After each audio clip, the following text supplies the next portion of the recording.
Hey everyone, What If Fan here, bringing you another exciting part of What If Transmigrated in Bleach World. You can find the fanfic title and the original author's name on my Patreon page. Make sure to check it out and show them some love. If you enjoy the video, don't forget to like, subscribe, and ring that notification bell so you never miss an upload. Also check out my Patreon channel for early releases of all the series, where you can find all the series released one day ahead of YouTube. Alright, let's jump into it. Chapter 31, The Second Division Establishes Its Authority, The Fall of the Onmitsukido.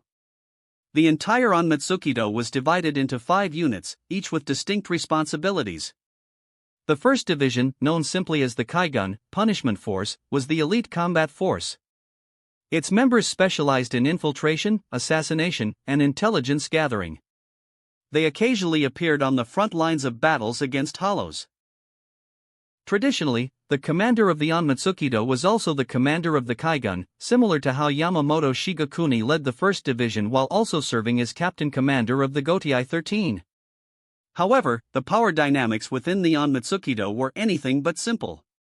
Much like a joint stock company, its control was divided among the Gotei 13 and the 4 noble houses, with the Shihoin family holding the largest share.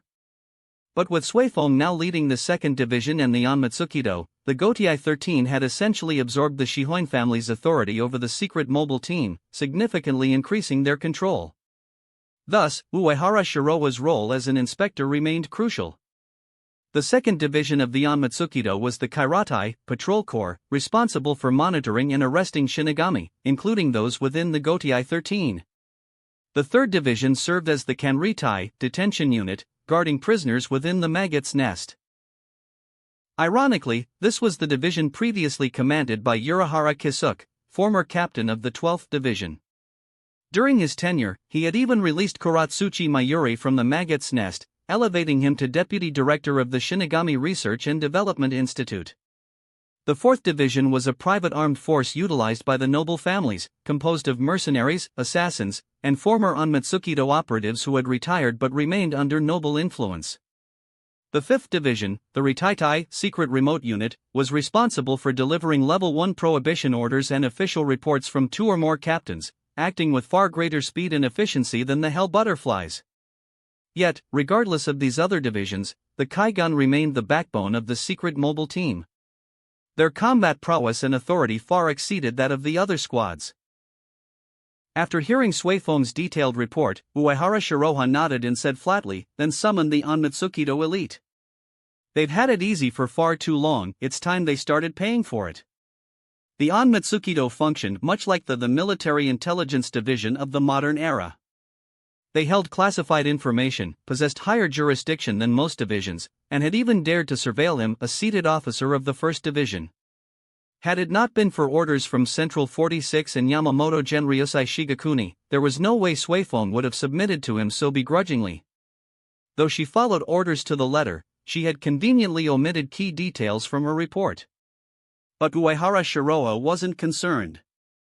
Eventually, Suifeng reluctantly summoned the elite forces of the Onmitsukido. The training grounds. Half a day later, Uehara Shiroha surveyed the group of Onmitsukido elites sprawled across the ground, struggling to move. With a raised eyebrow, he muttered, "That's it? This is the famous Onmitsukido, feared across Suriitai as the street-cleansing tigers? The same ones who had the audacity to follow me not too long ago?" His gaze swept over them before landing, intentionally, on Suifeng. Her fists clenched, but she remained silent. A few days ago, she had threatened him with the might of the Onmitsukido. Now, standing at the very heart of their headquarters, she was powerless to refute him. It was a humiliating experience. At that moment, even the pain of Yoruchi's betrayal paled in comparison. Yet, despite everything, she could not attack Uehara Shiroha, not without directly disobeying the captain commander in Central 46. Meanwhile, the Onmitsukido elites, who had initially harbored resentment, now lowered their heads in quiet defeat. There was no point resisting, not when the power gap was so clear. In the Onmitsukido, strength ruled above all else. And today, they had been utterly crushed. Seeing their reaction, Uehara Shiroha smirked. "At least you all know your place. You still have some potential, unlike your captain. He turned back to Suifeng and added, Captain Suifeng, don't just stand there. Your subordinates are injured, call the 4th Division already. His tone was mockingly concerned. As a leader, you should show more compassion. Suifeng almost snapped. Her fists trembled, and she barely resisted the urge to strike him. She suddenly understood Yoruichi's past frustrations. Unbeknownst to Uehara Shiroa, both women had started keeping private records of his offenses. One day, they would collect their debt with interest. The 1st Division Barracks. Back at the barracks, Uehara Shiroa stood before Yamamoto Genryusei Shigakuni, delivering his assessment of the Onmitsukido. I think the Onmitsukido is quite impressive, he said with a straight face. They're talented, disciplined, and speak well. Suifeng, standing to the side, frowned in confusion. Didn't he just wipe the floor with the Onmitsukido? What was he playing at? Yamamoto gave Uehara a pointed look and tapped his cane against the floor. Get to the point. The old man wasn't one for pointless chatter. Sensing his gaze, Uehara quickly straightened. In truth, I believe their skills are being wasted, he said. He paused before delivering his real proposal. The Soul Society needs manpower. I suggest that we form a specialized elite force from the Onmitsukido to serve as the vanguard for our upcoming expedition to Hueco Mundo. A glint of amusement flickered in his eyes. There were some truly skilled fighters among the Onmitsukido. But there were also minions and noble spies, the type who looked down on him for being a Shinigami from Rukangai. Since he wasn't the type to slaughter them on the spot, why not send them to Hueco Mundo instead? It was a perfect solution. Are you a demon? Suifeng suddenly snapped. Do you think they'll even survive Hueco Mundo? After spending so much time dealing with him, she had finally figured him out. She had wondered why he hadn't immediately retaliated against the arrogant noble-born Shinigami. Now, she understood. He had been waiting, luring them into a trap. This was his revenge. He held no sense of duty to the Gotei 13. No loyalty, no honor. But as much as she wanted to stop him, she couldn't. And, deep down, she knew. If those noble lackeys were gone, controlling the Onmitsukido would become much easier. Then it's settled, Yamamoto announced. You two, along with Kayaraku, will draft the list. Suifeng fell silent. For the stability of Soul Society, Yamamoto had no need for useless parasites. And with that, the fate of many Onmitsukido members was sealed. Chapter 32, Uehara-sensei. At noon the next day, Uehara Shiroha arrived at the 8th Division's cafeteria. Most of the Shinigami gathered here were ordinary soldiers, sitting in groups of 2s and 3s, chatting happily as they ate. The atmosphere was lively and relaxed. It was a stark contrast to Hueco Mundo, where hollows had to devour their own kind to evolve constantly. Before reaching the Vasto Lord stage, failure meant degenerating into mindless beasts. Even after becoming a Vasto Lord, their immense spiritual pressure made it impossible for lesser hollows to approach, leaving them in isolation. The Quincy didn't have it much better. With Yawatch, the king of loan sharks who valued money more than life itself, breathing down their necks, every Quincy was under immense pressure. No wonder their mental state was in shambles during the 1,000-year blood war. Of course, Uehara Shiroa wouldn't normally eat in the division's cafeteria. While the food here was free and unlimited, the taste was average at best. Today, however, he had a special reason for coming, to accompany Ayase Nanao. The truth was, he valued Ayase Nanao greatly, the little red hand of good fortune, and needed to strengthen their bond. As Uehara Shiroa took his seat, he felt the envious and curious gazes of the other Shinigami around him. Ayase Nanao had already prepared a meal for him and sat down beside him. Sit across from me. You're a grown woman now, keep a little distance, Uehara Shiroa said, adopting the demeanor of a Sigma male. It wasn't that he was afraid of Bankai, Hata Kayakatsu Karamatsu Shinshin, or anything, it was just that he wanted to maintain their proper teacher-student relationship. If that relationship was going to change, it certainly wouldn't be in public. The thrill was in secrecy. Ayase Nanao's face flushed red before she quickly realized what he meant. Embarrassed, she got up and moved to sit across from him. Watching this somewhat clumsy side of Ayase Nanao, Uehara Shiroa shook his head. Compared to the usually serious and composed vice-captain of the 8th Division, this little Nanao was far less mature but undeniably cuter. As they ate, Ayase Nanao carefully peeled shrimp for him, her delicate fingers deftly picking out fish bones before placing the fillets on his plate. If Kayaraka Shunsui saw this, he'd probably be jealous to the point of tears. His dear uncle had never once received such treatment from her, and at this rate, he probably never would. Meanwhile, the other 8th Division Shinigami looked on with undisguised envy. The male officer's eyes turned red with jealousy, practically evolving into Sharingan, while the female Shinigami glared daggers at Ayase Nanao. True suffering is watching someone else enjoy what you can't have. To Uehara Shiroa's surprise, the meal was far more enjoyable than he had expected.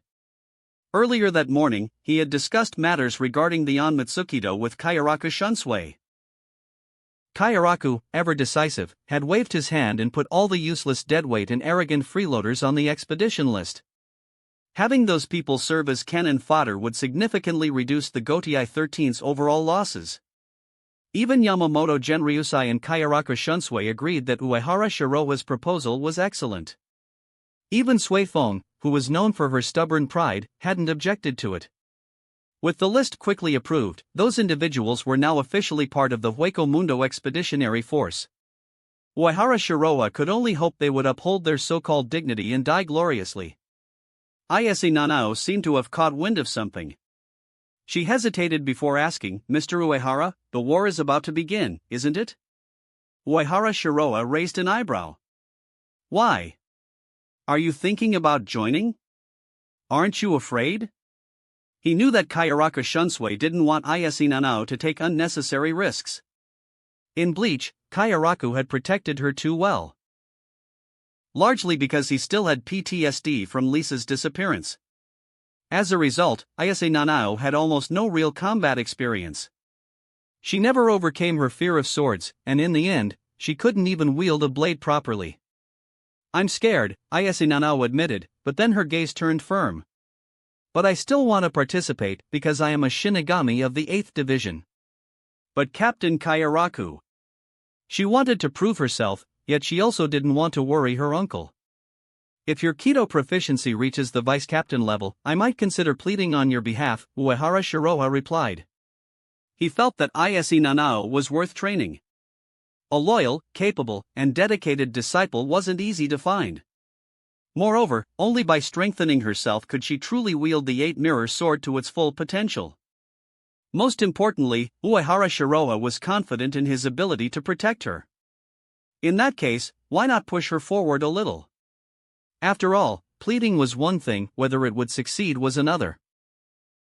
"Really? Thank you, Mr. Uehara. I'll work even harder." Ayase Nanao's eyes sparkled with excitement. Not that she saw it as a condition, becoming stronger was already her goal. To her, Mr. Uehara was merely helping her in his own unique way. How foolish. After dinner, while there was still time, Uehara Shiroa and Ayase Nanao headed to the training grounds once again. While Ayase Nanao focused on honing her Kido, Uehara Shiroa worked on refining his combat techniques. Just as there were no useless stands, only useless stand users, except for Hermit Purple, there were no useless abilities, only those who didn't know how to use them. From time to time, Uehara Shiroa needed to experiment with different ability combinations and their applications in real combat. At his secret training ground, a sparring NPC was always available for refresh. With that, theory and practice could merge, allowing him to rapidly master his abilities. At the moment, he was focused on enhancing his Hakuda and Shuunpa techniques. The previous Onmitsukido had been useless, collapsing before he could even fight back, so Uehara Shiroa never got the chance to fully test the advanced Hakuda techniques he had copied from Yoruchi.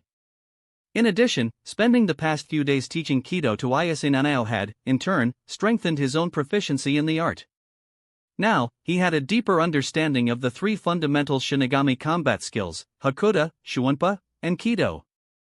The next step was to integrate them into his fighting style and develop his own signature technique. As for Zanjutsu, Uehara Shiroa glanced at the Breath of the Sun ability on his system panel. A sword technique capable of slaying demons? It would definitely look spectacular when cutting down hollows. Every slash burning like a brilliant flame. Chapter 33, Special Mission Completed, Universal Barrier. Over the next few days, Uehara Shiroha's schedule remained fixed. During the day, he guided Ise Nanao in her Kido training while also refining his own unique techniques. At night, he strolled through the flower streets to unwind. Whenever he had free time, he would stop by to see if Shihoin Yoruchi had refreshed. If he encountered her, he'd farm some experience points. Yoruchi, at first annoyed, gradually got used to his persistence. Besides that, Uehara Shiroa also spent time infusing large amounts of spiritual pressure into the death gloves, integrating the magical weapon Yoruchi had provided. After all, it was only a D-rank item. To make it stronger, a considerable investment of resources and energy was required. However, Uehara Shiroa wasn't in a rush. Instead, he treated it as a special form of spiritual pressure training. Having multiple trump cards was always an advantage. And if it didn't work out? No big deal, he had plenty of other means. Time passed in the blink of an eye. More than 10 days later, Uehara Shiroa once again stood across from Ise Nanao, instructing her to unleash her strongest Kido. This type of training had become a daily routine. Each time, Uehara Shiroa would point out her shortcomings, helping her improve little by little. As before, Ise Nanao cast her most proficient spell, Heido number 58, Tenran, without incantation. This was something Uehara Shiroa had specifically instructed her to master. Since Ise Nanao couldn't rely on her Zanpakuto and lacked fast defensive or close combat techniques, she had to compensate by striking first. This time, as Ise Nanao released her Kido, Uehara Shiroa's gaze softened in approval. Unlike before, the erasure within the hurricane was more condensed, more destructive, and significantly faster. This was a Kido technique truly valuable for actual combat. At last, Ise Nanao's spiritual pressure no longer felt light and fleeting, it now carried weight. Of course, to Uehara Shiroa, that weight was still insignificant. Facing the incoming hurricane, he calmly extended a single finger. Shatter Point. This was an advanced Hakuta technique, one that could not only inject Kido energy into an opponent's body but also dismantle an already formed Kido attack. With just a touch, a terrifying surge of spiritual pressure erupted, instantly collapsing the hurricane into nothingness. Again? Ise Nanao's shoulders slumped in frustration. "Teacher Uehara, I'm sorry," she muttered, disheartened. She had felt better than ever this time. It was as if, for a moment, she had grasped the spirit that Uehara Shiroa always emphasized. But even then, she still felt so weak, so powerless. Doubt began to creep into her mind, was she even talented enough for Kido? However, Uehara Shiroa simply smiled. "No, you did well. I could feel your determination and conviction in Kido," he said, his tone genuinely encouraging. "You've become stronger, Nanao. Your Kido level has officially reached Vice Captain rank." Ise Nanao's eyes widened in disbelief. To reach Vice Captain level in Kido in such a short time, it felt like a dream. Uehara Shiroa, however, wasn't surprised in the slightest. He had always believed in Ise Nanao's Kido potential. To achieve this level so quickly? Her talent far surpassed that of most captains. She truly lived up to her lineage as the eldest daughter of the Shinto family. Seeing her trembling with excitement, Uehara Shiroa's tone turned calm again. "Take a moment to stabilize your spiritual pressure," he advised. "Remember this feeling, engrave it into your mind." Ise Nanao took a deep breath, forcing herself to settle down. Then, she began practicing again, meticulously following Uehara Shiroa's guidance. She wanted to etch this moment into her soul and blood. A system notification appears. At that moment, a familiar ding echoed in Uehara Shiroa's mind. Ding! Congratulations to the host for completing Special Mission 8, Helping the Needy, Supporting the Girl. Reward, S-Rank Ability, Universal Barrier. Universal Barrier. Rank, S. Proficiency, Entry. Type, Angel Power.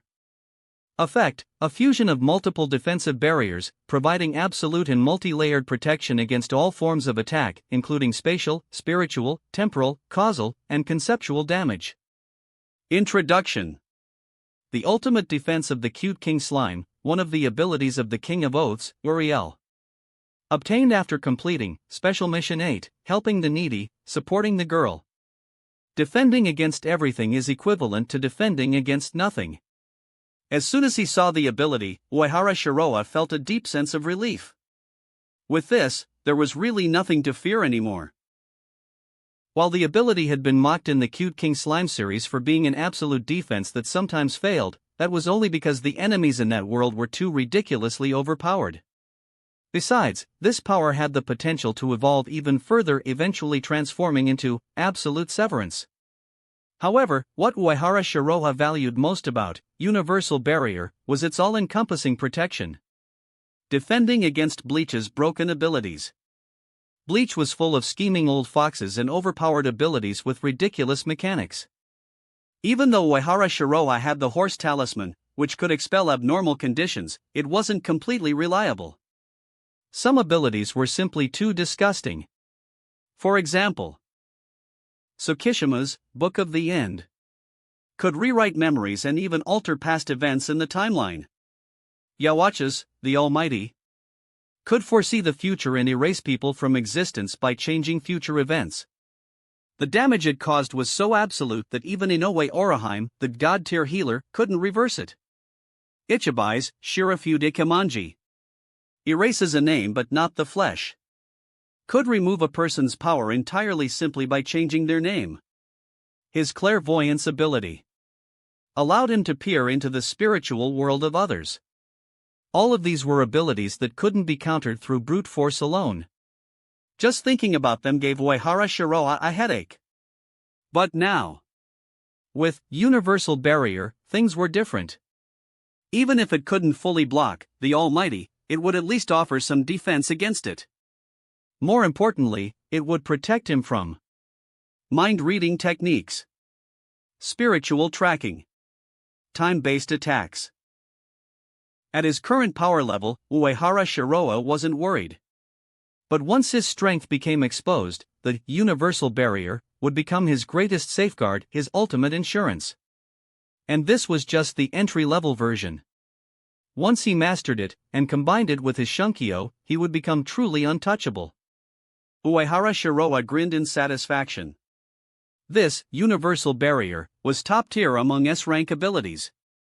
Ise Nanao really did have the potential to become a little red hand of fortune. Chapter 34, Death is Also God, The Secret of Power.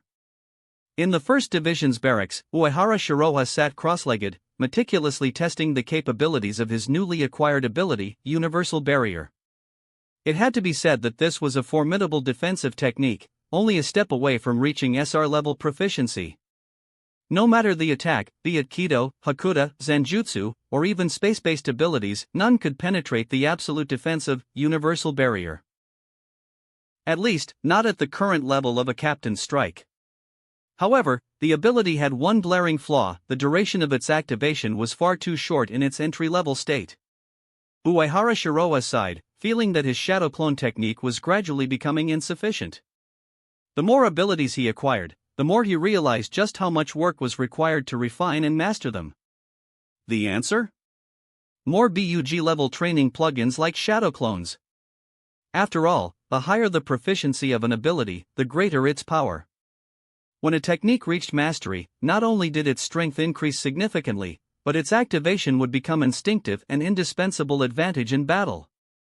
Upon achieving great mastery, abilities often underwent a qualitative transformation, much like his shadow clone technique, which had plateaued in progress after reaching that stage. Still, despite its slow improvement, shadow clone technique was a skill Uehara Shiroa relied on daily. "I'm close," he muttered to himself. Once his shadow clones reached perfect mastery, the speed at which he grew stronger would skyrocket. Without further hesitation, he summoned 2 shadow clones to begin grinding proficiency in Universal Barrier, just as he had spent countless hours refining White Album. For an S-level ability, no amount of effort was excessive. Inside his quarters, Uehara Shiroa focused entirely on analyzing the various properties of Universal Barrier. Unlike conventional Kido or sword techniques, Universal Barrier belonged to the category of power-type abilities akin to an innate talent or divine blessing. Such abilities often carried hidden insights that only their wielder could comprehend. Through this unique form of mystical intuition, Uehara Shiroa gleaned a crucial truth: Universal Barrier wasn't just influenced by proficiency, its strength was also affected by spiritual power and faith. Fortunately, Uehara Shiroa was no mere mortal. He was a Shinigami. Though Shinigami in Soul Society often resembled melee mages, their essence contained traces of divine power, a fragment of the Soul King's authority.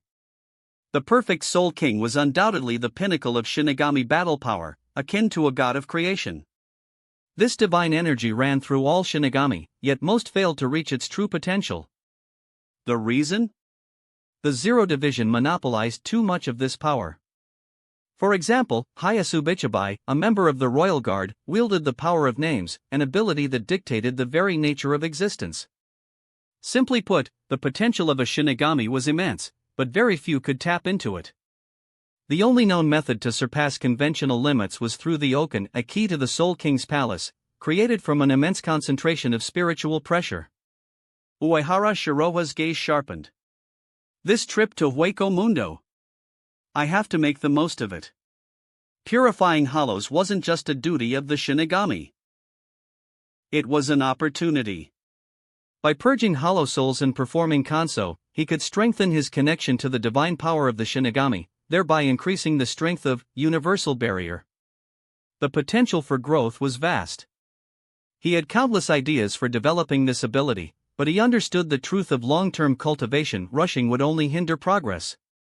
Abilities at the S-rank level are like a Shinigami's Bankai. True mastery can take centuries. Meanwhile, on the training grounds of the 8th Division, Ayase Nanao stood with her arms crossed, her expression cool as she released a powerful Kido blast. The explosion obliterated the high-level training targets, leaving only smoldering remains in its wake. A short distance away, Kaiaraka Shunsui narrowed his eyes, momentarily taken aback by the sheer force of the spell. "Well, that's unexpected," he muttered before breaking into a smile. With this level of strength, Nanao had gained the ability to protect herself in battle. That was a relief. It had always been a concern weighing on his mind whether his vice-captain, who had a natural talent for Kido but lacked brute strength, would be safe in combat. But now, she was capable. In his heart, Kaiaraka Shunsui was already contemplating how to thank Uehara Shiroa. Should he book all the oirin in the best districts of Rukongai? Or perhaps share his prized collection of vintage sake over a drink? Why not both? Just as he was reveling in his thoughts, Ayase Nanao approached him with a determined look. "Captain," she said, adjusting her glasses. "I have a request." Kaiaraka Shunsui raised an eyebrow, already sensing where this was going. "Let me participate in the Hueco Mundo operation," she said firmly. "I want to protect the Soul Society with Mr. Uehara." There was a moment of silence. Then, "Ah-ha-ha. Let's talk about that later." Kaiaraka Shunsui laughed, swiftly dodging her expectant gaze. Before she could press further, he promptly turned on his heel and ran off toward 1st Division's barracks. Today called for celebration. He'd deal with the serious stuff tomorrow. As the Hueco Mundo expedition loomed closer, Uehara Shiroa continued his relentless training. Through rigorous testing, he confirmed a critical fact: only real combat could increase the divine power of a Shinigami. Theoretical knowledge and training dummies weren't enough. If he wanted to strengthen Universal Barrier, he needed to kill hollows, perform Kanso, and complete soul burials. There were no shortcuts. Fortunately, his efforts had not been in vain. After days of constant training, Universal Barrier had already advanced to the proficient level. It now lasted for a full minute, a significant improvement. Of course, it still had its drawbacks.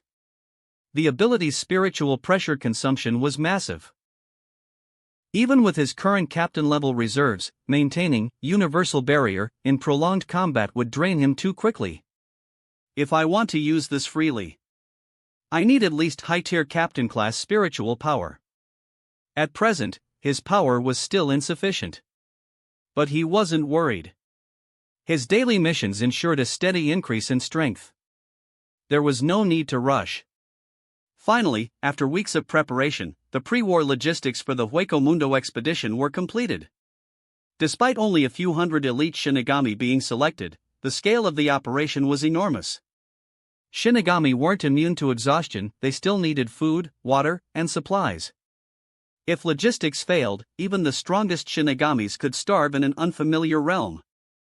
And so, the captains and high-ranking officers of Soul Society were summoned for the final briefing. Standing amidst the crowd, Uehara Shiroha recognized many familiar faces. Every single person present was a big shot. Even the perpetually sick captain of the 13th Division, Yukite Jushiro, had shown up for the occasion. At the front, the commander-general of the Gotei 13, Yamamoto Genryose Shigakuni, struck the ground with his cane. Boom! A wave of silence swept through the gathering. As Commander-General, I now give the order. Yamamoto's voice thundered. The captains and vice-captains of the 2nd, 8th, and 11th Divisions, along with selected elite Shinigami, will form the Hueco Mundo Advance Force. The 12th Division and Technology Development Bureau will oversee logistical and technical support. The 4th Division will handle medical treatment. The 5th Division will be responsible for emergency rescue. And lastly, Yamamoto's gaze hardened. Kayaraka Shunsui, captain of the 8th Division, will serve as commander of the expeditionary force. And as for the deputy commander, Yamamoto paused briefly before announcing. Uehara Shiroha, 7th seat of the 1st Division. Silence. Shock rippled through the crowd. A mere 7th seat, tasked with such a crucial role? For a moment, the captains and vice-captains could only stare in disbelief. Chapter 35, The Hueco Mundo Expedition begins. The captains and vice-captains gathered at the meeting were no strangers to the name Uehara Shiroha. His unorthodox style, striking appearance, and elegant demeanor made him impossible to ignore. Even if one disregarded his abilities, his presence alone was enough to leave an impression. But the real reason his name was known throughout the ranks was simple: Uehara Shiroha was a genius. However, in this room filled with captains and vice-captains, the word genius meant little. Everyone here was a genius. No one doubted that Uehara Shiroha was talented, but just how strong could a 7th seat truly be? He had been a Shinigami for less than 20 years, barely a blink in the lifespan of Soul Society's elite Shinigamis. Could someone so young truly handle such an important role? Doubt flickered through the eyes of many present, but no one voiced their concerns aloud. After all, questioning Captain General Yamamoto's orders on such an occasion was unthinkable. At that moment, Kayaraka Shunsui waved at Uehara Shiroha. Without hesitation, Uehara stepped forward, appearing at Kayaraka's side in an instant. Despite standing before some of the strongest Shinigami in Soul Society, his expression remained completely relaxed, even leisurely.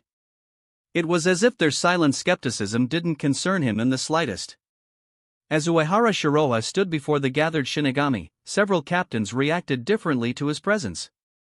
The bloodthirsty smile of Kenpachi Zaraki stretched wider, his battle-hungry aura flaring wildly. His mere presence radiated a murderous intent so dense that lower-ranking officers instinctively backed away, none daring to stand within 100 meters of him. Meanwhile, the cold and calculating captain of the 2nd Division, Suifone, narrowed her eyes. A shadow flickered across her face, as if recalling an unpleasant memory tied to Uehara Shiroha. At the same time, the ever-smiling Aizen Sasuke, captain of the 5th Division, cast a brief but piercing glance at Uehara. His usual warm and gentle eyes flashed with something indescribable, a sharp glint that disappeared just as quickly as it came. Each captain had their own thoughts, but Uehara Shiroha ignored them all. He had nothing to prove. Stepping forward, Kayaraka Shunsui, now officially the general commander of the Hueco Mundo Expeditionary Force, raised his voice. He spoke with the weight of tradition, reciting the long-standing pre-war oath. We now march toward the battlefield. Believe it. Our blades shall never break. Believe it. Our hearts shall never waver. Even if we are apart, our will remains unshaken. Swear upon this. Even if the earth crumbles beneath our feet, we shall return alive. A wave of energy rippled through the assembled forces. Shinigami throughout the ranks clenched their fists, eyes burning with determination. Their anticipation for the coming battle surged. Standing beside them, Yamamoto Genryose Shigekuni, the ancient and revered captain commander, slowly opened his eyes just a fraction. The moment his gaze shifted, an invisible pressure filled the air. A weight heavier than a mountain crashed down upon the entire venue. The sheer density of his Ryatsu was suffocating, carrying with it a heat that seemed to burn through reality itself. Even captains felt their breath hitch. The sheer authority of the oldest Shinigami commanded absolute respect. His voice, though simple and calm, resonated like a hammer striking iron. Good luck to all. Let's go. Those words alone sent the entire army into motion. Before Kayaraka Shunsui could even give the order, Kenpachi Zaraki let out a booming, arrogant laugh. All the prey inside is mine. If anyone dares to take M from me, I'll cut them down. Without another word, he leapt into the gate, his ragged Haori billowing behind him.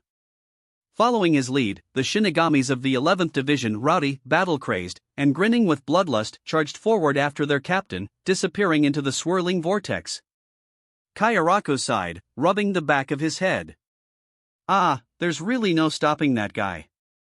Reluctantly, he followed into the Hueco Mundo gate. Ayase Nanao, ever the diligent vice-captain, clutched a book tightly to her chest, preparing to step forward. But before she could move, a hand gently pulled her back.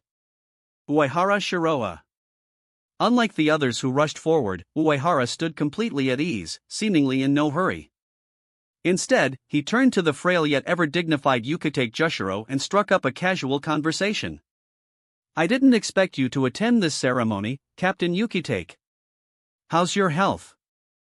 Yukitake gave a small smile, though his usual persistent cough soon followed. I'm fine, cough, cough.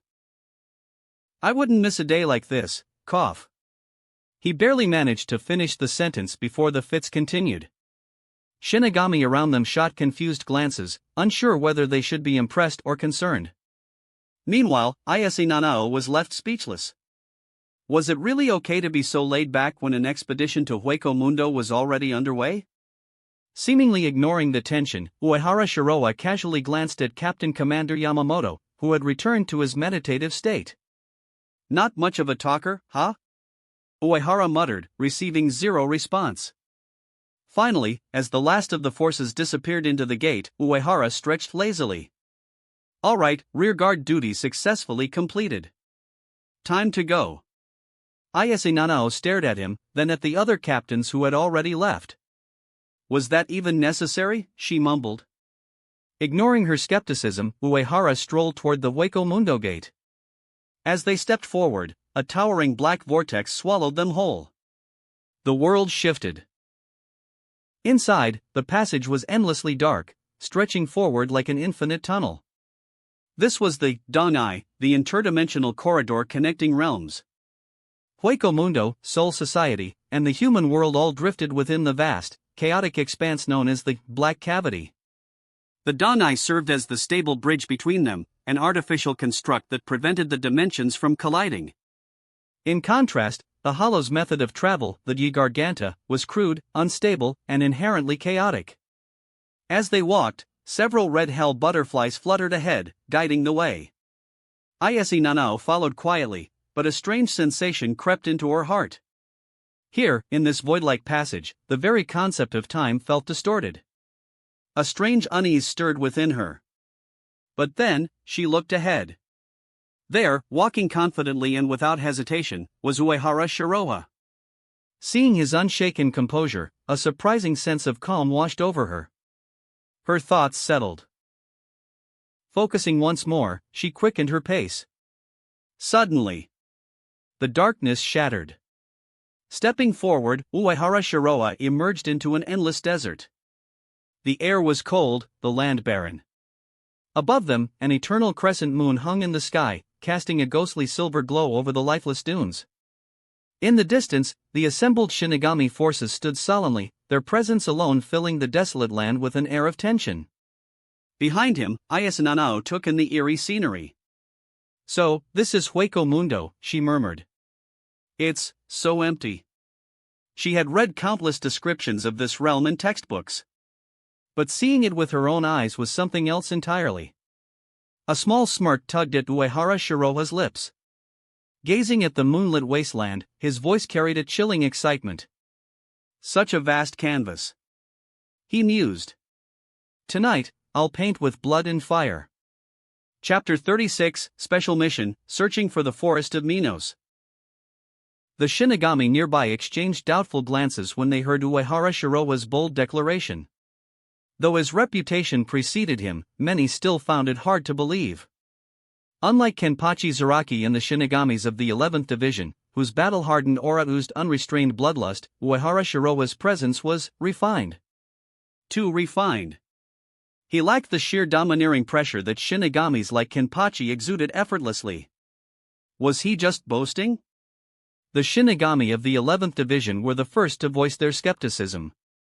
A group of battle-crazed Shinigamis, they had no filter and little patience for anyone they deemed unworthy. That pretty boy? A deputy leader?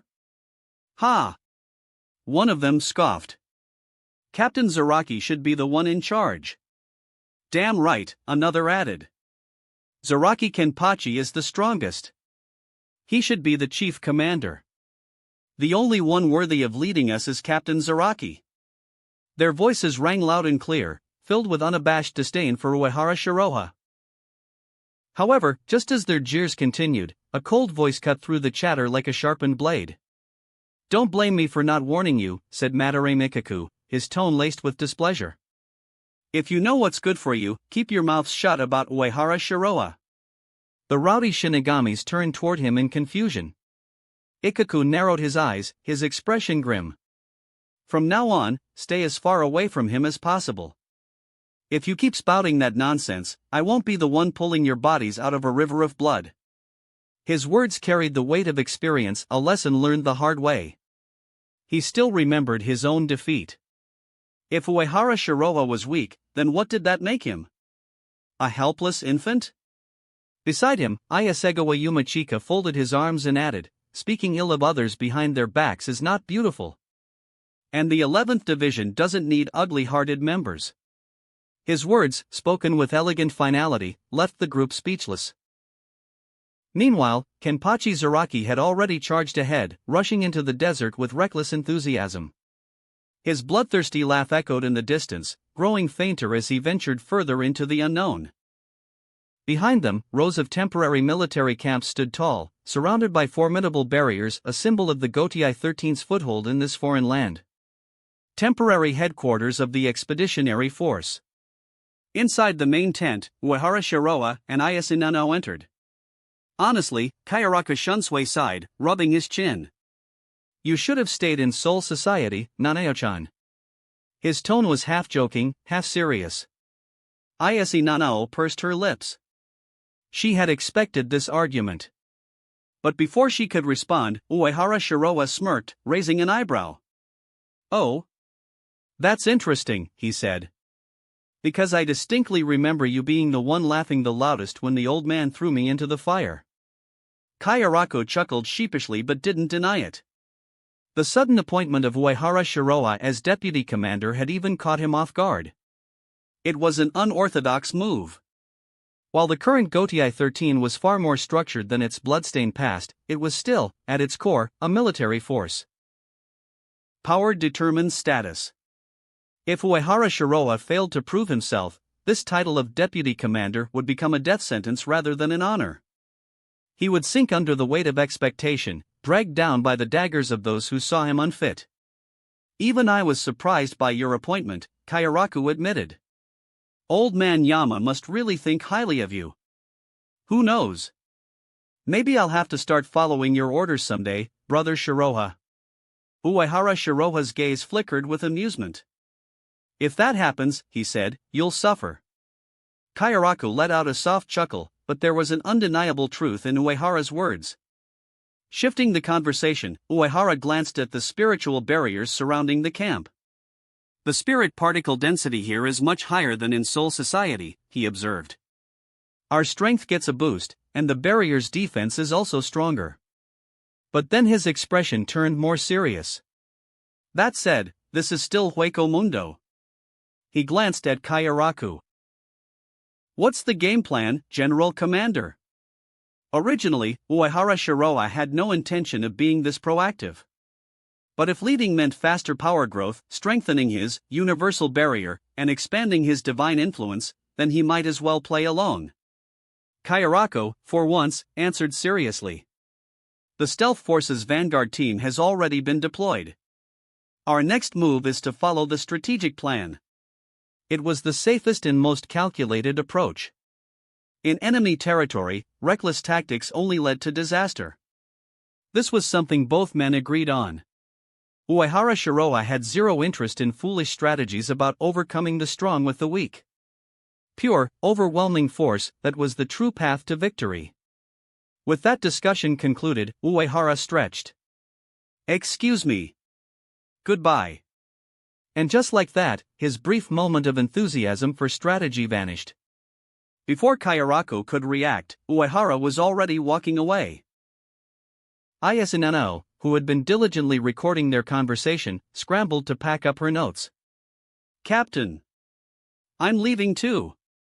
Mr. Uehara, wait for me. Kayaraku's expression darkened.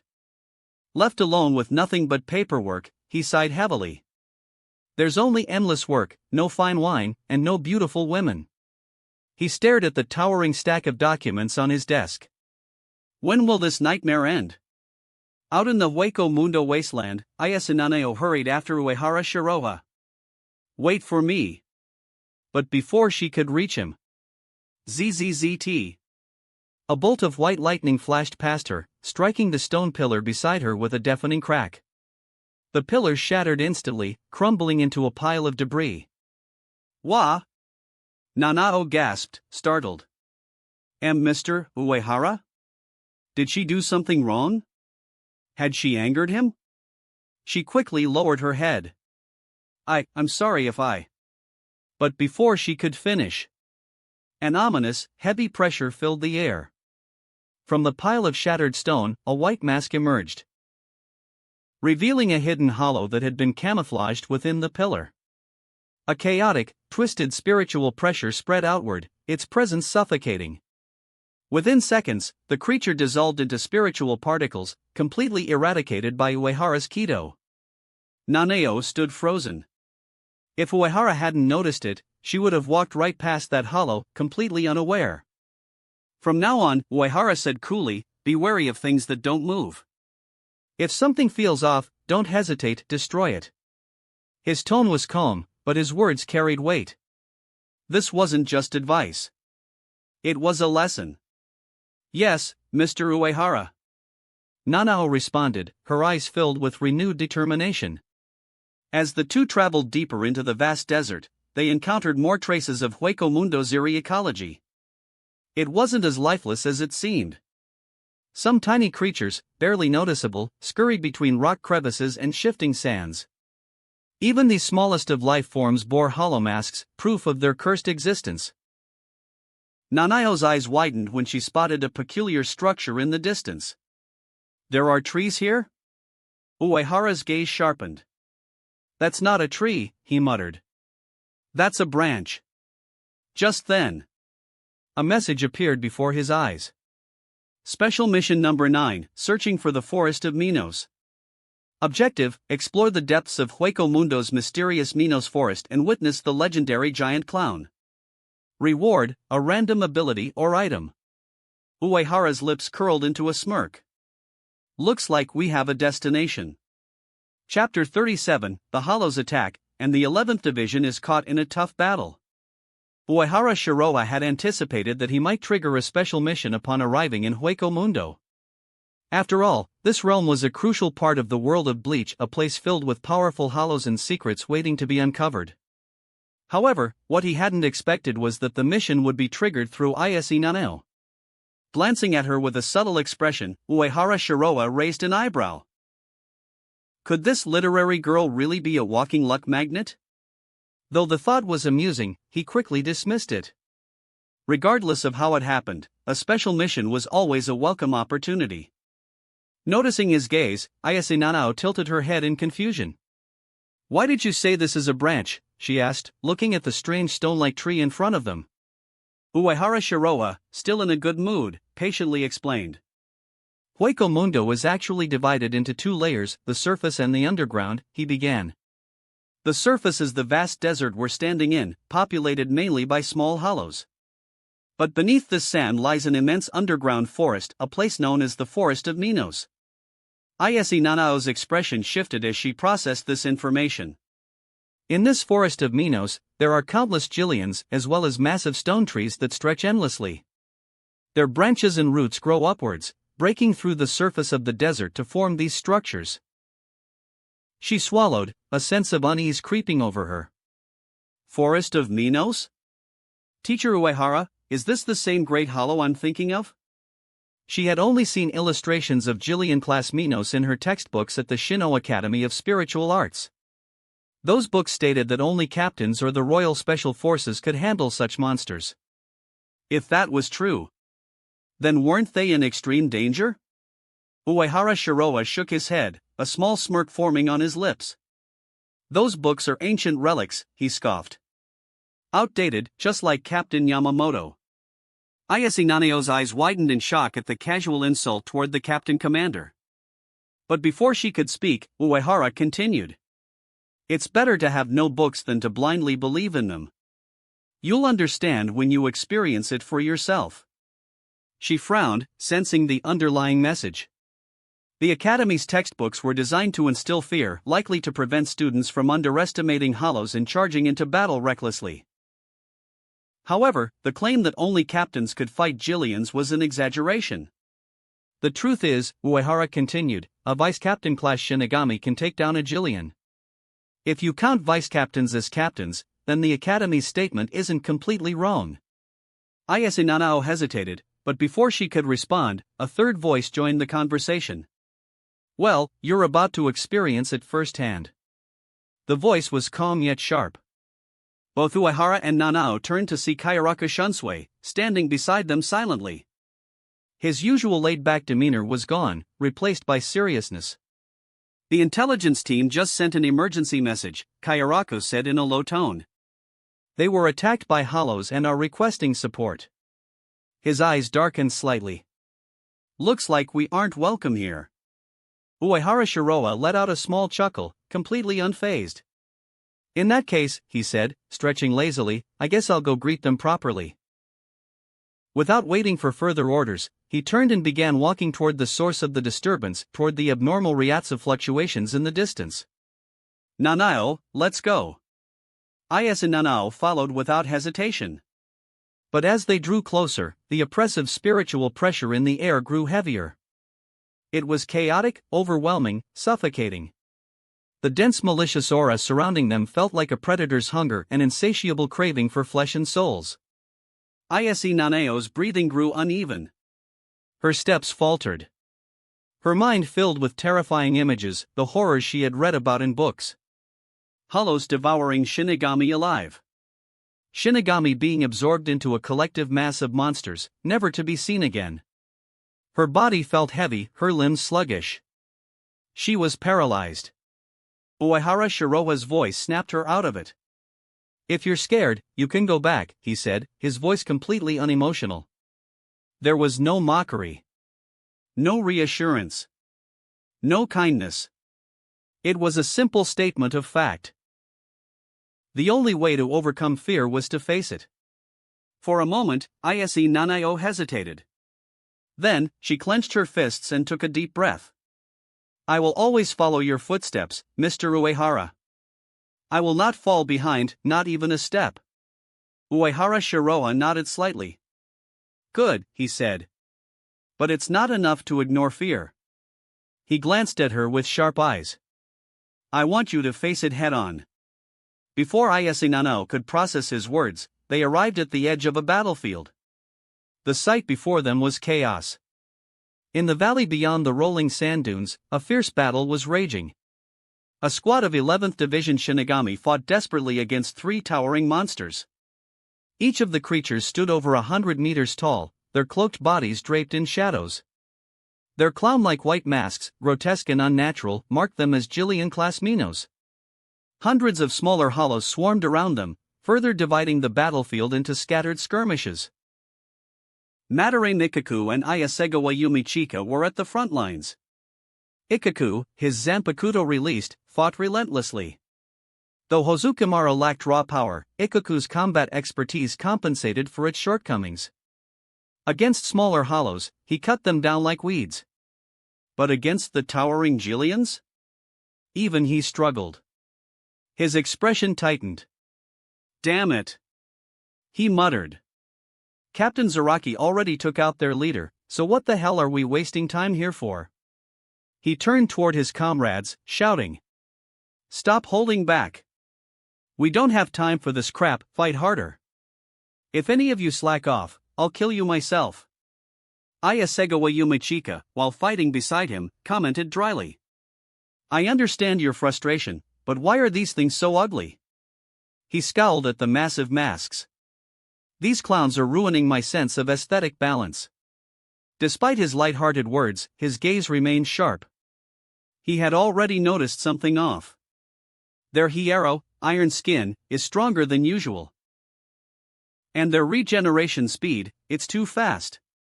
The battle was dragging out, turning into a war of attrition.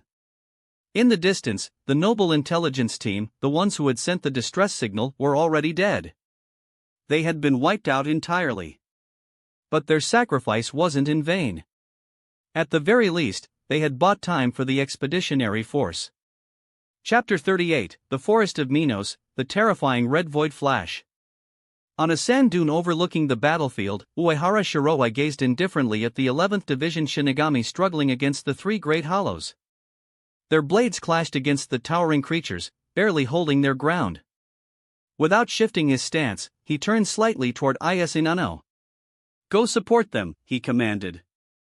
"Understood, Mr. Uehara." Nanao responded without hesitation, immediately rushing toward the battlefield. She descended onto the sands below, clutching her book tightly. Madarame Ikaku, the bald-headed Shinigami of the 11th Division, slashed viciously at the hollow's feet with his Zanpakuto, Hozukimaru, carving deep gashes into its grotesque limbs. He let out a hearty laugh before glancing at Nanao, his eyes filled with amusement. "This is the support from the 8th Division? A woman, without even a sword, just holding a book?" He scoffed, dodging a claw swipe from the hollow. "What are you gonna do? Read it to them? Maybe bore them to death?" The surrounding 11th Division members chuckled at his remark. Once, such words might have shaken Nanao. Standing before these monstrous hollows on a battlefield drenched in chaos would have been enough to paralyze her with fear. But now, she was different. Trained under Uehara Shiroa's guidance, Nanao ignored the jeers and calmly channeled her spiritual pressure. Without hesitation, she extended her palm forward, incanting with unwavering resolve. "Heido number 58, Tenran." A fierce whirlwind erupted from her fingertips, the turbulent winds twisting into a violent storm. She didn't stop at just one. Tenran! Tenran! 3 powerful gusts converged, merging into a massive tornado that roared across the battlefield. The swirling winds lifted sand, debris, and even some lesser hollows, sweeping them into the air. The powerful storm struck the towering Jillian's legs, sending tremors through its massive body. The force wasn't enough to destroy it outright, but it was enough to make it stumble. The Jillian lost its balance and crashed to the ground with an earth-shaking impact. "Nice work!" Ikaku grinned as he dashed forward, his eyes burning with battle lust. "Hozukimaru, pierce him!" The Shinigami of the 11th Division seized the opportunity, unleashing a barrage of relentless slashes at the hollow's fallen form. Their blades flashed in the dim light, striking with all the force they could muster. Their veins bulged from exertion, their spiritual pressure surging with every strike. A moment later. Crack! The Jillian's mask shattered into pieces, its body dissipating into Ryatsu. Cheers erupted from the 11th Division. Despite their initial skepticism, their gazes toward Nanao had changed. They still disdained the reliance on Kido over raw swordsmanship, but they couldn't deny the effectiveness of her magic. She had proven herself. The last one. Nanao muttered, exhaling deeply as she wiped sweat from her brow. Her chest rose and fell rapidly. The battle had drained her significantly. Kido was powerful, but against creatures of this scale, the strain on her spiritual pressure was immense. Battling such enormous foes wasn't just physically exhausting, it was mentally taxing as well. Not bad for a woman, one of the Shinigami muttered, giving her a nod of approval. What's your name, kid? Another asked. Nanao offered them a small, polite smile, responding with nothing more than a dip of her head. But before she could catch her breath, a chilling sensation crawled up her spine. She turned sharply. Uehara Shiroha was gone. Her heart clenched. Had he been disappointed? Had she failed to meet his expectations? Her thoughts were cut short when a sudden boom echoed across the dunes. Her expression froze. A massive shadow loomed over them, stretching across the battlefield like a tidal wave of darkness. What the? Ayasegawa Yumachika followed her gaze, his usual composed expression shifting to one of disbelief. Wait, how? Madarame Mikaku's narrow eyes widened as well. No way. All around them, emerging from beneath the shifting sands, Jillian after Jillian began to rise. Dozens of them. Their grotesque, masked faces peered down at the Shinigami, their massive forms blotting out the dim crescent moon above. There must be at least 50 of them. Ikako hissed. His grip tightened around his Zanpakuto. Damn it. We barely survived 3 of them, but 50? A ripple of panic spread through the lower-ranked Shinigami. Some trembled, falling to their knees. It's over. We're dead. We can't win against that many. Captain Zaraki, please come save us. In the Expeditionary Force's temporary headquarters, Kayaraka Shuansue's relaxed demeanor vanished. His expression darkened. A trap, he murmured. He hadn't expected the Hollows to strategize, to bait them into a confrontation, only to ambush them with overwhelming numbers. Without hesitation, he issued an urgent order. Send word to Suifeng, get the 2nd Division here now. He clenched his fists. He couldn't leave his post. Not yet. All he could do was pray. Please, Shiroha. Get Nanao out of there. Don't let me down. Back on the battlefield, Nanao struggled to breathe. The sheer pressure exuded by the gathered Hollows suffocated the air itself. She willed herself to stay strong. I won't disappoint you, Mr. Uehara. Yumichika sighed, his usual obsession with beauty overshadowed by grim resignation. Dying like this is hardly beautiful, he muttered. Then, with a smirk, he added, but I suppose I don't mind dying alongside you all. Ikako let out a sharp exhale. Damn shame. If only I had fully mastered it, he glanced at Hozukimaru, frustration flickering in his gaze. Then, he smirked. But we ain't going down easy. Let's fight till the last damn breath. The Shinigami readied themselves for a desperate stand. Then, someone moved. A lone figure stepped forward.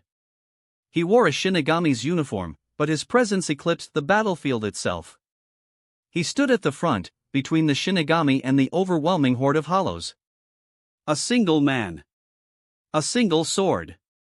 Compared to the towering Jillians, his figure seemed minuscule. But his aura, his spiritual pressure, surged skyward like a roaring inferno, piercing the heavens themselves. The air cracked under the weight of it. Even the Hollows hesitated. Some flinched. Yet, an unspoken command rippled through their ranks, compelling them forward. The Jillians raised their heads, their mouths opening wide. A wave of Ciro's burning, destructive energy charged at the figure all at once. The night itself seemed to shrink away in fear. The crescent moon in the sky vanished behind the ominous glow. And then, The world erupted in blinding, crimson light. Chapter 39, Instant Kill of 50 Minos Grande. Ayase Nanao was the first to recognize the figure standing against the incoming Shiro barrage. Her eyes widened in panic, and she shouted desperately, "Teacher Uehara! It's dangerous! Get out of the way!" Her voice was filled with urgency, but her words were swallowed by the roaring energy of the approaching blasts. Madare Mikako snapped his head up, eyes narrowing as he recognized the lone figure standing firm before the oncoming wave of destruction. Uehara! Uehara Shiroa! His breath hitched as a cold shiver ran down his spine. Memories of their past encounter resurfaced, of the bone-chilling sensation that had nearly frozen his very soul. "What the hell is that guy thinking?" he muttered, his throat suddenly dry. "Is he trying to take on 50 hollows alone?" Ayasegawa Yumachika asked, his usually composed voice uncharacteristically shaken. He frowned and shook his head. "No. Even with a permanent release Zanpakuto, there's no way he can handle so many at once. I get it now, he's sacrificing himself to give us a chance to break through." The logic was sound. The only possible reason for such reckless action was a selfless one. "I want to go with him," Nanao cried, tears streaming down her face. She tried to move forward, to reach her teacher, but her body wouldn't cooperate. Her exhaustion weighed down on her like an anchor. The overwhelming spiritual pressure of the Great Hollows made every step feel like wading through a crushing tide. Her limbs trembled, and her breath came out in ragged gasps, but she clenched her fists. "I can't let him face this alone." Meanwhile, Ikako stood frozen, his hands trembling slightly as he tightened his grip on Hozukimaru. His voice wavered with uncharacteristic emotion. "All this time, I thought he was some heartless bastard." He blinked rapidly, his vision blurring slightly. "Turns out, he's a real man." At that moment, in Ikako's mind, Uehara Shiroha's figure towered over every Shinigami he had ever known. Though still incomparable to Captain Zaraki, Uehara's sheer presence had surpassed everyone else he had ever fought. The moment of admiration, however, was cut short. Because the sky turned blood red. Dozens of Shiro beams, charged with immense spiritual energy, fired simultaneously, engulfing Uehara Shiroha in an explosion of blinding crimson light. The sheer force of the impact sent shockwaves rippling across the desert, causing the ground to tremble. Sand and debris blasted into the air, creating a massive dust storm that swallowed the battlefield. The Shinigami shielded their eyes from the onslaught of wind and grit. When the dust settled, all that remained was a smoking crater where Uehara Shiroha had stood. A solemn silence hung in the air. The fool actually did it. Yumachika whispered, his usual smirk absent. "The gap is open." "Run," one of the 11th Division Shinigami yelled. "Don't waste his sacrifice." Yumachika echoed, his voice grim. Shinigami turned and began sprinting toward the escape route, their faces a mix of fear and sorrow. "Thank you, pretty boy," someone shouted over their shoulder. "Well done, Vice Commander." Some, however, had a different reaction. Fueled by reckless rage, a few of the more battle-hungry Shinigami surged forward, rushing straight at the Killian that had just unleashed its Shiro. Their blades flashed as they prepared to strike in a desperate counterattack. Madare Mikaku, however, remained rooted in place, his red-rimmed eyes locked on the swirling dust cloud where Uehara Shiroha had been. His heart pounded violently in his chest. A real Shinigami never dies kneeling. They die standing. Even after enduring the impossible, they remain standing. Nanao could barely breathe. She clenched her trembling fists and forced her body to move, her legs burning with exhaustion. "I have to reach him." And then, a gust of wind swept through the battlefield. The dust cleared. And standing in the center of the devastation, untouched, was Uehara Shiroha. Nanao stopped dead in her tracks. Her breath caught in her throat. Ikoku and Yumichika's eyes widened in unison. A deathly silence spread through the battlefield. Uehara Shiroha stood unscathed, his robes immaculate, his silver hair flowing slightly in the night breeze. A thin, nearly transparent barrier of spiritual energy shimmered around him, universal barrier, his perfected defense. Not a single grain of sand had touched him. Then, he slowly lifted his Zanpakuto. A nearly transparent, diamond-shaped hilt gleamed in his hands as he gripped it tightly. His voice was calm. Ice Age. The temperature plummeted instantly. A wave of absolute zero burst forth from Uehara, racing across the battlefield like an unseen storm. The 50 towering Killians, each over 100 meters tall, froze in an instant.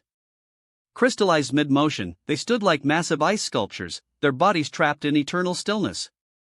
The light of the moon reflected off the frozen giants, casting an eerie yet mesmerizing glow across the desert. The battlefield, once a place of chaos, had been transformed into a frozen graveyard. For a long moment, no one spoke. No one moved. It was as if time itself had frozen along with the hollows. Uehara Shiroa turned slightly, expecting the others to admire his handiwork. Surely, this display of artistry deserved some recognition? Soul Society needed to appreciate true beauty. But when he turned, he found everyone frozen in place. Not literally, but figuratively. Madarame Mikaku, Yumachika, and the remaining 11th Division Shinigami stood stiffly, their expressions blank. Their wide, disbelieving eyes locked onto him as if witnessing something incomprehensible. If someone else had arrived at that moment, they might have mistaken the Shinigami for being frozen solid along with the Killians. A long silence followed. Then, finally, Madarame Mikaku broke it. "Am I dreaming?" he asked, his voice barely above a whisper. Yumachika inhaled sharply, his usually refined tone cracking. "No, it's real." The two exchanged glances. And in each other's eyes, they saw the same thing: unparalleled shock and horror. A single sword. One attack. 50 hollows annihilated. Is this even something a Shinigami can do? Their thoughts swirled with disbelief. Even captains couldn't do something like this, could they? For a moment, Ikaku felt a bead of sweat trail down his forehead. He had once challenged this man to a fight. Just thinking about it made him feel like the biggest fool alive. At least he was alive. Fighting Uehara Shiroa might have been the second most glorious moment of his life. The first? Fighting under Captain Zaraki. Of course, neither he nor Yumachika dared to even question whether Captain Zaraki could do something like this. Because they honestly didn't know. The rest of the 11th Division finally snapped out of their stupor. Their reactions were, as expected. They roared, pounding their chests in triumph. "The Vice Commander is a monster. Long live Uehara Shiroa. He took down 50 hollows in one hit. Hey, wait, do you think Captain Zaraki could? If you dare to disrespect Captain Zaraki, I'll make you commit seppuku."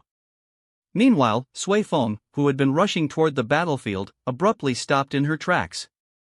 Her sharp eyes locked onto the towering ice sculptures in the distance. Even frozen, the Killians exuded a suffocating pressure. The sight was both beautiful and utterly terrifying. But compared to the man who had created them, they were nothing. Suifeng's expression darkened. What the hell is this man? She had cursed Uehara Shiroa countless times before. But this time, it carried an entirely different meaning. Chapter 40, Kenpachi, What is the difference between the king and the mount? Amidst the sand dunes, Uehara Shiroa stood unmoving as the massive hollow ice sculptures shattered into countless fragments. The impact sent shimmering blue ryatsu cascading through the air like a celestial snowfall, filling the battlefield with an eerie glow. The purified spirits, freed from their monstrous existence, began their journey back to Soul Society. As a Shinigami, his duty was not just to slay but to purify, to cleanse the sins of lost souls. Even hollows deserved that release. His spiritual power surged as he absorbed the residual energy. This should be enough to increase my overall strength. Before, he had withstood the zero of a low-tier Jillian. But now? Perhaps even the zero of an Ajuchas, the mid-tier Minos Grande, wouldn't be enough to harm him. Just as he was contemplating this, a familiar voice broke through the silence. Mr. Uehara. Ayase Nanao rushed toward him, tears still brimming in her eyes. Her emotions were in turmoil, not just from shock at his overwhelming power, but from the sheer relief of seeing him alive. Moments ago, she had truly believed she would lose him forever. Uehara Shiroa turned to her, his voice calm as ever. Now, Nanao, why are you crying? Everything's taken care of, isn't it? His gaze drifted over the assembled Shinigami. His eyes narrowed slightly. Or, did someone bully you? The Shinigami of the 11th Division, including Madarei Mikaku, instinctively took a step back. As if on cue, the group shifted just enough to leave Ayasegawa Yumachika standing out in the open. You absolute bastards, Yumachika thought, his expression blank. He sighed heavily, then forced a smile. Ha ha. You misunderstand, Mr. Uehara. We were just, appreciating your strength? If looks could kill, he was certain he'd already be ascending to Soul Society as Ryatsu, much like the hollows before him. Thankfully, Nanao stepped in to defuse the moment. Teacher Uehara. I wasn't being bullied. I was just too worried about you. She wiped her eyes, her voice trembling slightly. Uehara Shiroa gave her a small nod. There was no need to worry. No matter how many come, it's all the same to me. Just as he said that, a booming, wild voice cut through the desert wind. Ha! Now this is interesting. Very, very interesting. The air itself seemed to tighten. A feral, untamed spiritual pressure crashed over them like a tidal wave, thick with murderous intent. Everyone turned their heads toward the source. A towering, beast-like figure stood bathed in moonlight, resting a jagged blade on his shoulder. His wild golden eyes gleamed with excitement beneath the black eye patch covering his right eye. His hair, spiked like jagged blades, clinked softly with the sound of small bells attached to the ends.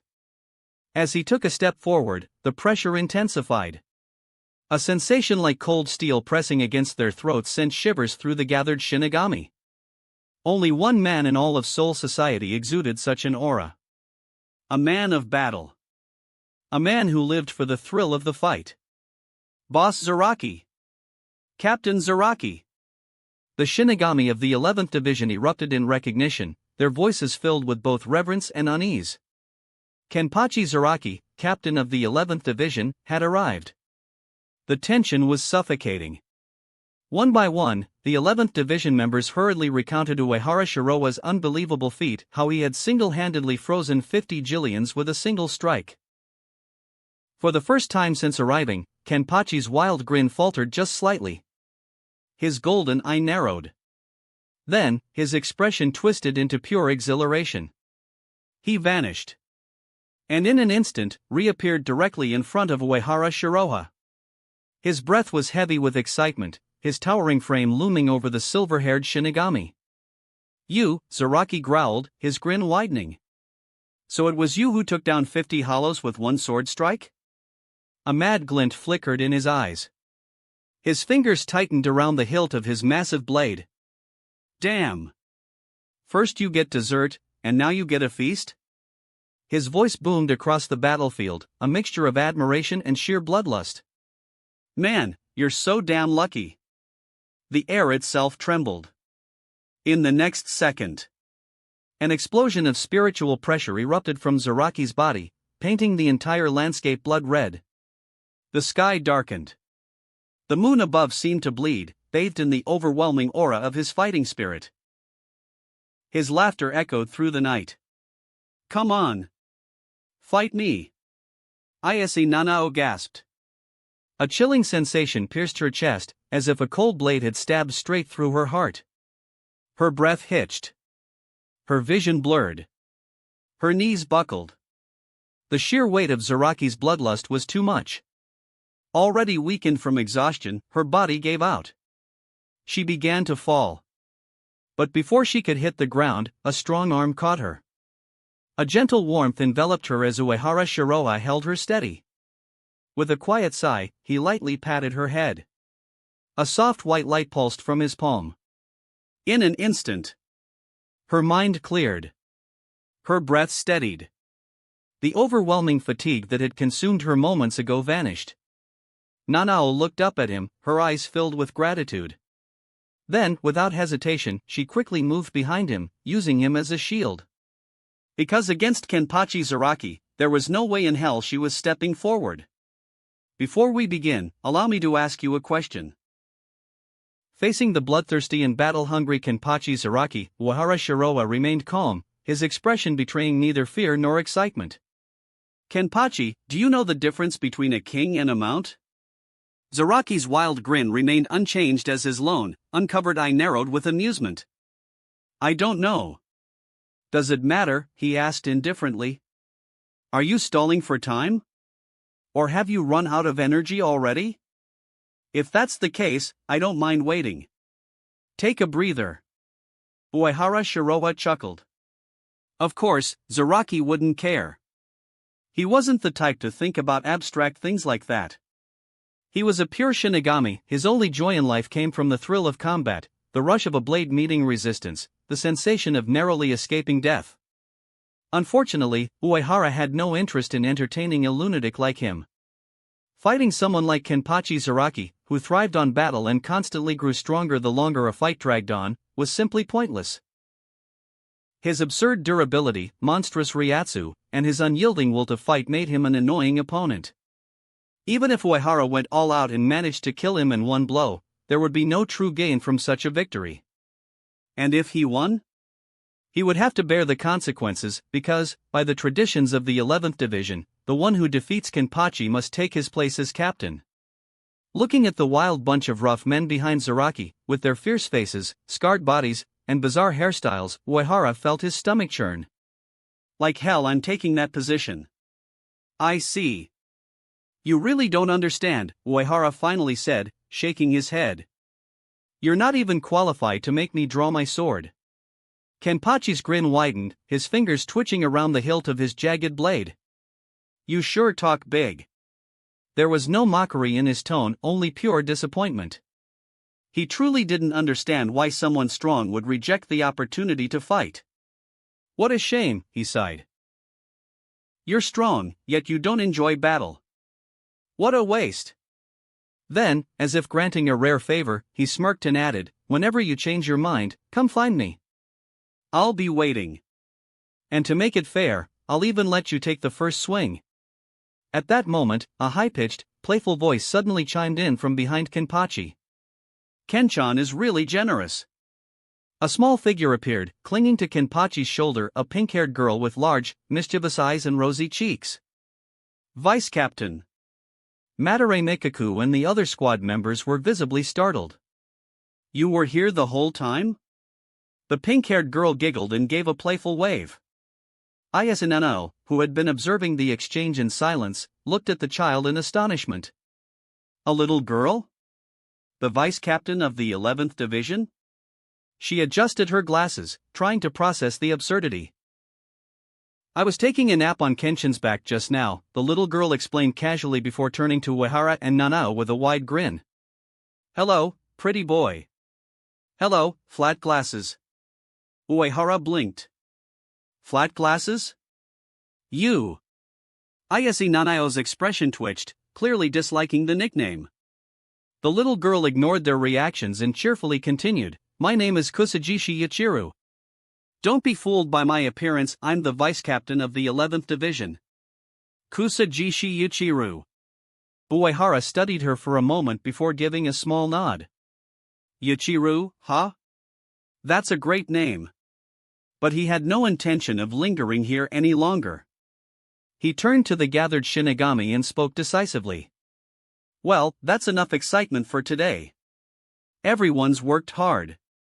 Let's return to our territory and rest. Once we're back in the Soul Society, Captain Yamamoto will distribute the rewards based on merit. Expect a generous payout. The moment money was mentioned, several squad members perked up, their exhaustion suddenly less apparent. Kenpachi, however, looked almost insulted by the idea of rest. His eyes gleamed with battle lust as he watched Uehara leave. You can run for now, but sooner or later, you'll fight me seriously. That's a promise. Uehara, without looking back, simply waved a hand dismissively before vanishing with a Shunpa. Nanao gave a polite bow to Kenpachi before following suit. As their figures disappeared, Kenpachi snorted. There are so many prey waiting for me. Who has time to rest? He ran a hand through his wild hair, already thinking about the next battle. Meanwhile, in the sand dunes, beneath the eerie glow of the desert moon, two figures stood cloaked in invisibility, their robes barely shifting in the desert breeze. Aizen Sasuke and Ikamaru Jin observed the battlefield from afar, watching the lingering traces of blue spirit energy dissipate into the wind. Jin, for once, had his eyes slightly open, his expression betraying genuine curiosity. Well. He sure has some terrifying power. Before today, Jin had suspected that Uehara Shiroa was hiding something. Now, it was obvious. This wasn't just hiding power, this was hiding an entire iceberg, with only the tip showing. Aizen, ever composed, simply smiled. His deep brown eyes glowed with intrigue as he followed the fading remnants of battle. It doesn't matter, he said smoothly. The stronger the Shinigami become, the faster they'll clear Hueco Mundo of its current inhabitants. In the end, it will only help us. Jin's sly grin returned, his sharp gaze flickering with amusement. When Aizen-sama finally conquers Hueco Mundo and perfects the holification experiment, you'll surpass all Shinigami. No one will be able to oppose you. Aizen chuckled softly, his voice carrying an unmistakable sense of certainty. In that case, let's accelerate our plans. His gaze darkened, a glint of ambition flashing in his eyes. It's time to invite our guests from the Kyagaku to join us. That wraps up this part of What If Transmigrated in Bleach World. Thanks so much for listening. As always, new parts drop every 4 days, so be sure to stay tuned.